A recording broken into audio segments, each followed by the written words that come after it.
Restorative is an executing theme that's all about driving forward a fix. I think you'll hear quite a bit of language today thinking about fixing, helping, supporting, restoring. I love restorative, and I hope by the end of our time together today, you also love restorative.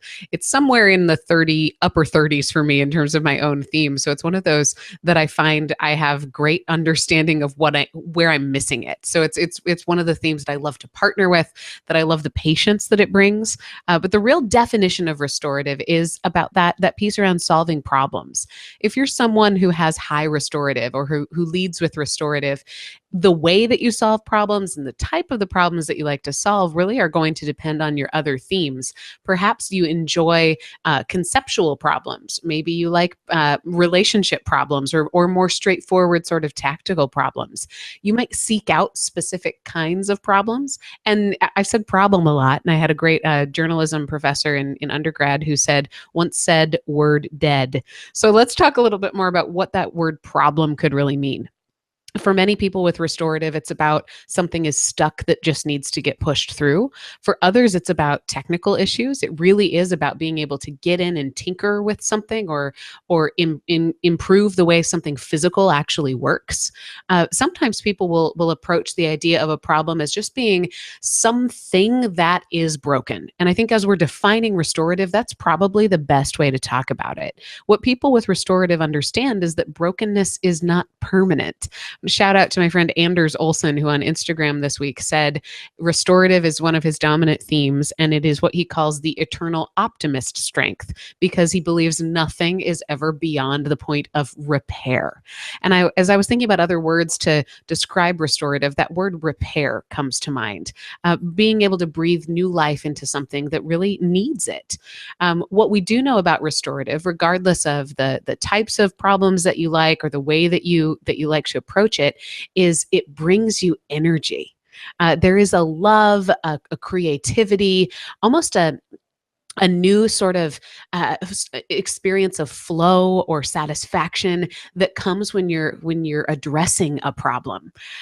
You enjoy bringing things back to life. It's a wonderful feeling to identify perhaps the underlying factors that have led to something being broken, eradicate them, and restore something to its true glory. Intuitively, you know that without your intervention, whether it's a machine, a technique, a person, or a company, it might have just been cast aside as something that no longer works. And very often, and in season 1, I was listening to Kurt Liesfeld and was interviewing Angela James about restorative, and the difference they talk about quite often is the difference between maximizer and restorative. Often when you find restorative high, you'll find maximizer low. You could obviously have any combination of all 34 themes, and you could have them both. But think about it from a definition standpoint as maximizer wants to focus on something that's already working and polish it. Maximizer can see how they can make something even better. Restorative wants to take something that's broken and bring it back to maybe what it was originally. So in many cases, it might be the difference in where do you focus your time, and a little bit also of a difference in really the moving pieces of that theme. Maximizer is more about influencing and affecting somebody's expectations, increasing those expectations to a higher level, whereas restorative is about that executing piece. What can we fix? What can we move forward? What can we really get done? I also love the word in the long definition you'll find on your companion guide, the word resuscitate. And there's an idea of rekindle vitality when we talk about restorative. So what does it look like for a leader with restorative? Well, if an individual with restorative says the phrase, "I can fix this," a leader might say, "I can create change."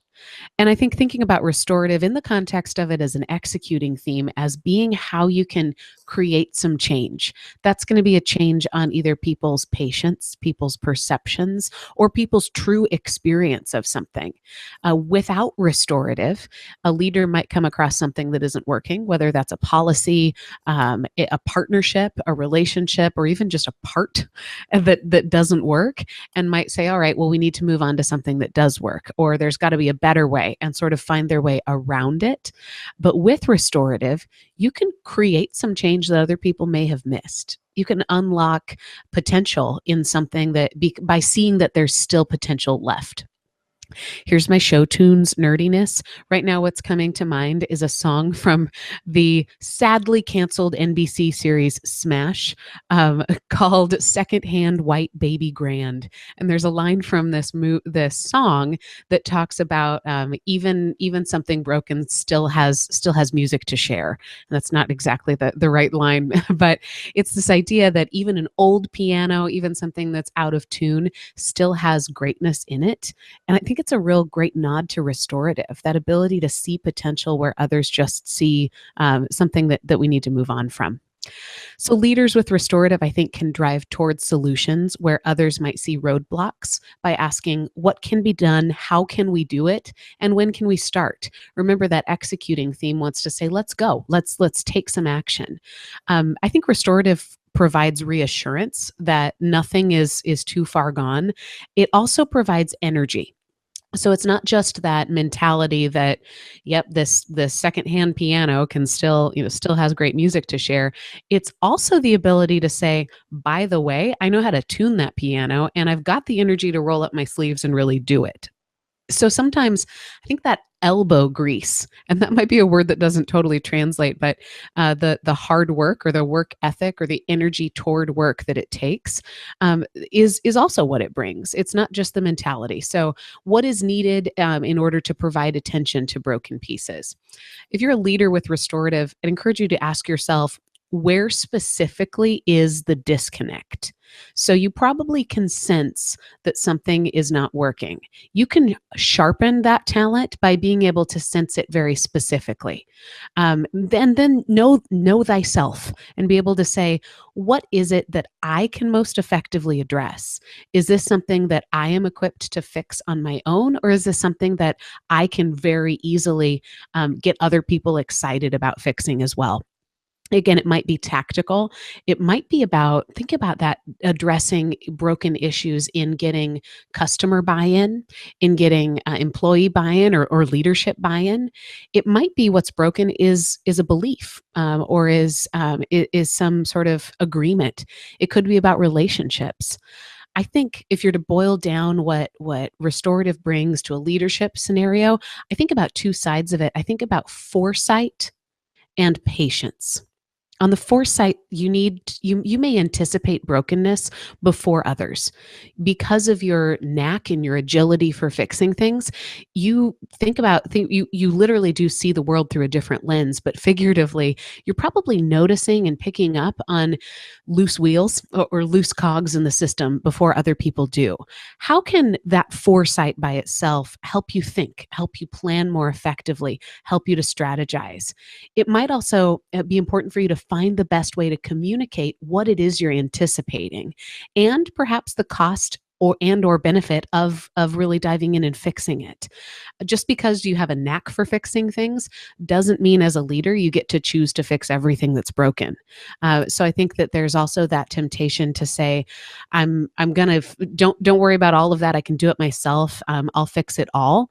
But as a leader, we have to be able to prioritize. So tap into that foresight to be able to think, okay, what is it that we can really tackle here that will be the most effective use of our time and our resources? On the patience side, you might have the greater ability to focus on things that others want to throw away or avoid than most people do. So understand that you bring more patience than others do and give them grace when they don't. But also think about when that helps. Think about how restorative it's going to sound like a relationship building skill here. And in many cases, it probably is.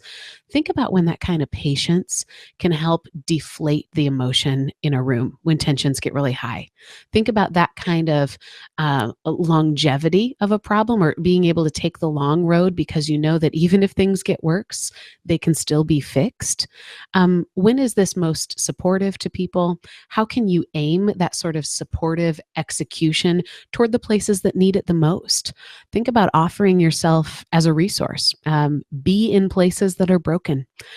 Know that you are going to bring a gift and a sort of an attitude toward brokenness that other people really need to experience. The last thing I want to talk about are those four needs of followers. And if you've been following all season, thanks so much for following along with us. It's been really fun for me to get to think about these four needs that we know all followers have. If you're brand new to this, these four needs come from some Gallup research into leadership. And what's real beautiful about the way that Gallup has studied leadership is instead of studying just great leaders and figuring out what they do, we study followers, and we study and we really ask people, hey, what do great leaders provide to you? And that opens up the opportunity for each person to have access to truly great leadership within themselves. We know that overall followers need about four different things. So we're going to talk about how somebody with restorative could provide all four of those. Primarily trust, and I say primarily because it's first, not because it's more important than the others. But a leader with restorative might provide trust to her followers by following up once something has been solved, and that might not be a natural extension of restorative. Following up after something's working might not be the most fun place for restorative to spend your time. Perhaps you want to move on to the next broken part, but being able to close the loop and ensure ongoing quality is a great way to build those relationships. It can be something as simple as saying, hey, we worked through this problem together. How is it feeling now? A leader with restorative could show compassion by sharing your excitement and your attraction to problems. Reassure people that you are energized by taking it on. As someone with restorative number 30 something, I am almost hesitant to bring up broken things with people who could help me. And in many cases, there's probably a lifetime's worth of therapy on why that would be. But I lead with strategic. I'd rather find a way around it than address usually what's wrong with something. So I tend to apologize to people when something's broken. And I'll always come back to those partners who I have who have great high restorative and realize that anytime I bring up something, they do truly feel like it's the best way for me to involve them in our partnership. So think about being even a little more proactive in sharing how pleased you are at an opportunity to fix a problem. A leader with restorative might use that theme to provide stability by exploring boundaries. Are there issues that are outside your ability to fix? How do you communicate those clearly? When you have to choose what to fix and what not to fix, how do you help people understand why you've chosen that? And finally, the last of those four needs is hope. Hope is a belief that tomorrow is going to be better than today and that you have the ability to make it so. I come back to Anders' comment about being the eternal optimist theme. Help people describe the details of improvement. Restorative isn't about fixing absolutely everything and making it blow your socks off better than it's ever been. It's about vitality. It's about bringing something back to life. So in many cases, that idea of what has improved or what is better can lead to greater belief in where we can go and lead to greater patience in where we are right now. So be able to think about this as not just things are going to be great tomorrow, but think about what really in reality are we going to fix tomorrow, and how is that going to benefit us. So there you have it, a quick overture around restorative as it relates to leadership.